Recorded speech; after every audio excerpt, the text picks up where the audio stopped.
உங்களை பார்த்து சொல்கிறார், உங்கள் குடும்பங்களில் சத்ருவானவன் பிடித்து வைத்திருக்கக்கூடிய அநேக துன்பங்கள் உண்டு, வியாகுலங்கள் உண்டு, வியாதிகள் உண்டு, பிரச்சனைகள் உண்டு. இதிலிருந்து நான் விடுபட மாட்டேனா? இதிலிருந்து எனக்கு ஒரு சுகம் கிடைக்காதா? இதிலிருந்து எனக்கு ஒரு முன்னேற்றம் உண்டாகாதா? இந்த வேலையிலிருந்து எனக்கு ஒரு ப்ரமோஷன் கிடைக்காதா? இந்த வழக்கிலிருந்து எனக்கு ஒரு விடுதலை கிடைக்காதா? இந்த பாரம் என்னை விட்டு மாறாதா?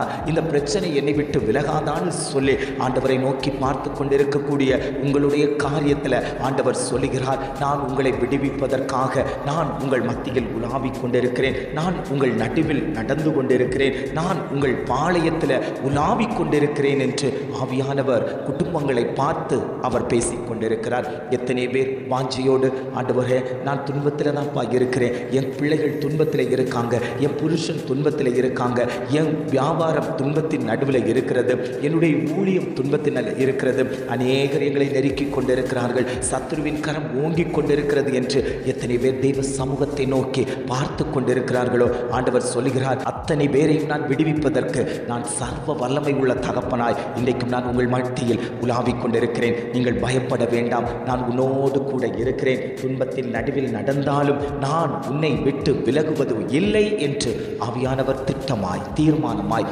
குடும்பங்களை பார்த்து அவர் பேசிக் கொண்டிருக்கிறார்.